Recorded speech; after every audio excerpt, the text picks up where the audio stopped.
19वीं सदी के वियना के केंद्र में एक युवा फिजिशियन ने एक सरल लेकिन क्रांतिकारी खोज की जिसने मेडिसिन की दिशा को हमेशा के लिए बदल दिया, अनगिनत महिलाओं की जान बचाई और उसकी अपनी जिंदगी को बर्बाद कर दिया।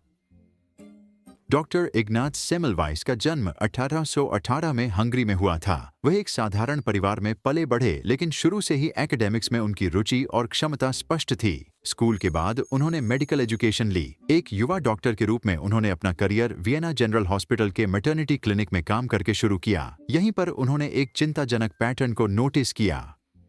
जिन महिलाओं ने उस क्लिनिक में बच्चे को जन्म दिया जहां डॉक्टर्स जिम्मेदार थे, वहां चाइल्ड बेड फीवर की वजह से मृत्यु दर बेहद ज्यादा थी। वहीं दूसरी ओर जिन वार्ड्स में मिडवाइफ्स की देखरेख में डिलीवरी होती थी, वहां नई मदर्स पूरी तरह सुरक्षित थीं। ये बात सेमलवाइस को बहुत हैरान कर रही थी। वह महिलाओं और उनके बच्चों की हालत को लेकर गहराई से चिंतित थे और इस दुखद घटना के पीछे का रूट कॉज जानने के लिए दृढ़ संकल्पित हो गए।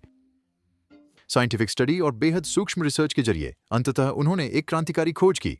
उन्होंने देखा कि कुछ डॉक्टर्स सीधे ऑटोप्सीज करने के बाद ही बच्चों की डिलीवरी करने लगते थे। उन्होंने यह हाइपोथेसिस दिया कि ऐसे डॉक्टर्स अपने हाथों के जरिए खतरनाक पैथोजेंस को एक जगह से दूसरी जगह पहुंचा रहे थे, जो नई मदर्स को संक्रमित कर रहे थे। इस समस्या को हल करने के लिए सेमलवाइस ने एक सरल लेकिन क्रांतिकारी चिकित्सा प्रथा शुरू की, जिसमें डॉक्टरों के प्रसव में महिलाओं की देखभाल करने से पहले क्लोरीन घोल से हाथ धोना शामिल था। इस एक उपाय ने फिजिशियन अटेंडेड क्लिनिक में मैटरनल मॉर्टेलिटी रेट्स में आश्चर्यजनक कमी ला दी। लेकिन इतने प्रभावशाली रिजल्ट्स के बावजूद सेमलवाइस को अपने अधिकांश कॉलीग्स से विरोध का सामना करना पड़ा। वे बस अपने हाथ धोना नहीं चाहते थे। उस समय की चिकित्सा संस्था उनके विचारों के प्रति संदेहपूर्ण थी, क्योंकि रोग के कीटाणु सिद्धांत को अभी तक व्यापक रूप से स्वीकार नहीं किया गया था। उनके विचारों की अस्वीकृति और उनकी आंखों के सामने घटित हुई त्रासदी ने सेमलवाइस के मानसिक स्वास्थ्य पर असर डाला। उन्होंने अवसाद और चिंता का अनुभव करना शुरू कर दिया।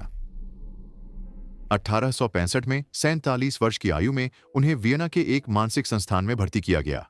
वहां उनकी मृत्यु केवल 2 सप्ताह बाद हो गई, कथित तौर पर एक गंभीर संक्रमण के कारण। लेकिन सबसे अधिक संभावना है कि उन्हें गार्डों द्वारा बुरी तरह पीटा गया था, हालांकि यह कभी साबित नहीं हुआ। सेमलवाइस की कहानी मेडिसिन में पायनियर्स द्वारा झेली गई चुनौतियों को उजागर करती है।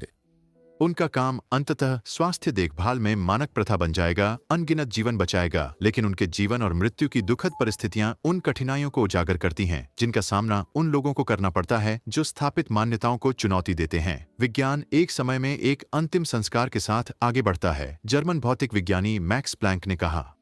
या अधिक सटीक रूप से, एक नई वैज्ञानिक सच्चाई अपने विरोधियों को समझाकर और उन्हें प्रकाश दिखाकर विजय प्राप्त नहीं करती, बल्कि इसलिए क्योंकि उसके विरोधी अंततः मर जाते हैं और एक नई पीढ़ी बढ़ती है जो इससे परिचित होती है। सेमलवाइस की कहानी और विज्ञान और चिकित्सा में नवाचार के लिए इसके व्यापक प्रभावों के बारे में आप क्या सोचते हैं? और क्या हम, जैसा कि प्लैंक ने कहा, वास्तव में एक पीढ़ी में ही आगे बढ़ते हैं? कृपया नीचे टिप्पणियों में अपने विचार साझा करें।